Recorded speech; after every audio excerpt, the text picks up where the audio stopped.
है आज से 2000 साल पहले की, जब गलील के छोटे छोटे गांवों और कस्बों में एक अद्भुत इंसान के आने की खबर फैल रही थी। उनका नाम था यीशु और लोग उन्हें मसीहा कहते थे। उनकी बातें इतनी गहरी और प्रेम से भरी होती थीं कि लोग घंटों उन्हें सुनते रहते थे। लेकिन उनकी सबसे खास बात यह थी कि उनके स्पर्श मात्र से ही लोग ठीक हो जाते थे। लोग उन्हें चंगा करने वाला कहते थे। गलील के एक गांव में एक कोढ़ी रहता था। कोढ़ एक भयानक बीमारी थी जिसमें शरीर सड़ना शुरू हो जाता था।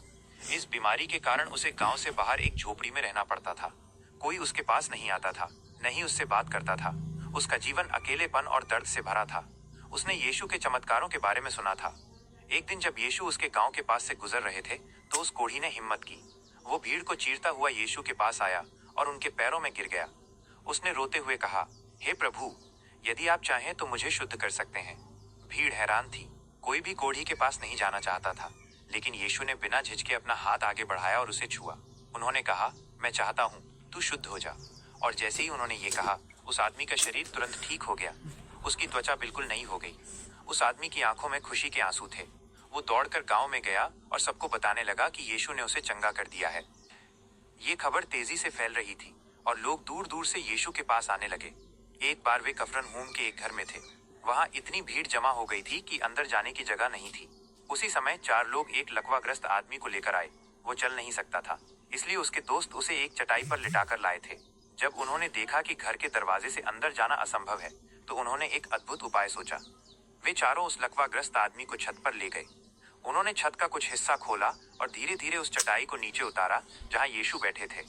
जब यीशु ने उनकी अद्भुत आस्था देखी तो वे बहुत प्रसन्न हुए। उन्होंने उस लकवाग्रस्त आदमी से कहा, हे पुत्र, तुम्हारे पाप क्षमा हुए। पास बैठे फरीसी और शास्त्री ये सुनकर मन ही मन कहने लगे, ये आदमी कैसे पाप क्षमा कर सकता है? ये तो ईश्वर का अपमान है। यीशु ने उनके मन की बात जान ली। उन्होंने कहा, तुम ऐसा क्यों सोचते हो? ये कहना आसान है कि तुम्हारे पाप क्षमा हुए, या उठो और अपनी खाट उठाकर चलो। मैं तुम्हें दिखाता हूँ कि मुझमें ये अधिकार है। और फिर उन्होंने उस लकवाग्रस्त आदमी से कहा, मैं तुमसे कहता हूँ, उठो, अपनी खाट उठाओ और अपने घर जाओ। ये सुनकर उस आदमी में तुरंत जान आ गई। वो तुरंत उठ बैठा, अपनी चटाई उठाई और वहां से चला गया। भीड़ ये देखकर हैरान रह गई। वे सब ईश्वर की महिमा करने लगे। एक और बार यीशु यहूदिया के एक शहर में थे। वहां एक ऐसा आदमी था जो पिछले 38 सालों से बीमार था। वह बेथेस्दा नाम के एक कुंड के पास रहता था। लोग मानते थे कि इस कुंड के पानी में एक फरिश्ता समय समय पर आता है और जो सबसे पहले पानी में उतरता है वो ठीक हो जाता है। जब यीशु ने उस बीमार आदमी को देखा तो उन्होंने पूछा, क्या तुम स्वस्थ होना चाहते हो? उस आदमी ने दुख से कहा, प्रभु, मेरे पास कोई नहीं है जो मुझे पानी में उतार सके। जब भी मैं कोशिश करता हूँ तो कोई और मुझसे पहले उतर जाता है। यीशु ने उसे देखा और कहा, उठो, अपनी खाट उठाओ और चलो। यीशु के ये शब्द सुनते ही उस आदमी में शक्ति आ गई।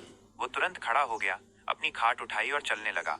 वो आदमी कई सालों से बीमार था, लेकिन यीशु के एक शब्द ने उसे पूरी तरह से चंगा कर दिया। यीशु के चमत्कार सिर्फ पुरुषों तक ही सीमित नहीं थे। एक बार एक स्त्री यीशु के पीछे पीछे चल रही थी। वो पिछले 12 सालों से एक गंभीर बीमारी से पीड़ित थी, जिससे लगातार रक्तस्राव होता रहता था। उसने कई वैद्यों से इलाज करवाया था और अपना सारा धन खर्च कर दिया था, लेकिन कोई फायदा नहीं हुआ था। उसकी हालत और खराब होती जा रही थी। उसने सोचा, अगर मैं सिर्फ यीशु के वस्त्र को छू लूं तो मैं ठीक हो जाऊंगी। यही सोचकर उसने भीड़ के बीच से रास्ता बनाया और पीछे से यीशु के कपड़े के किनारे को छू लिया। जैसे ही उसने छुआ, उसका रक्तस्राव तुरंत बंद हो गया। यीशु को तुरंत महसूस हुआ कि उनमें से शक्ति निकली है। वे मुड़े और उन्होंने पूछा, किसने मुझे छुआ? उनके शिष्य हैरान थे। पतरस ने कहा, प्रभु, इतनी भीड़ है, हर कोई आपको छू रहा है। लेकिन यीशु ने चारों ओर देखा और उस स्त्री ने डरते हुए सच बताया। वो कांपते हुए उनके पास आई और सारी बात बताई। यीशु ने उससे कहा, पुत्री, तुम्हारे विश्वास ने तुम्हें चंगा किया है। शांति से जाओ और अपनी बीमारी से मुक्त रहो। यीशु के ये चमत्कार सिर्फ बीमारी ठीक करने के लिए नहीं थे। वे ये दिखा रहे थे कि ईश्वर का प्रेम और करुणा हर इंसान के लिए है, चाहे वो कितना भी दुखी या अकेला क्यों न हो। उन्होंने ये भी सिखाया कि सच्ची चंगाई केवल शरीर की नहीं होती, बल्कि आत्मा की भी होती है। उन्होंने लोगों को विश्वास करना सिखाया और बताया कि उनके जीवन में हर समस्या का समाधान प्रेम और आस्था में छिपा है। यीशु ने बीमारों को चंगा करके ये साबित किया कि वो सिर्फ एक नबी नहीं थे, बल्कि वो स्वयं ईश्वर के पुत्र थे, जो इस धरती पर मानव जाति को बचाने और उन्हें एक नई उम्मीद देने के लिए आए थे। उनकी शक्ति आज भी लाखों लोगों को प्रेरित करती है और उन्हें जीवन की हर मुश्किल में प्रेम और विश्वास के साथ आगे बढ़ने का साहस देती है।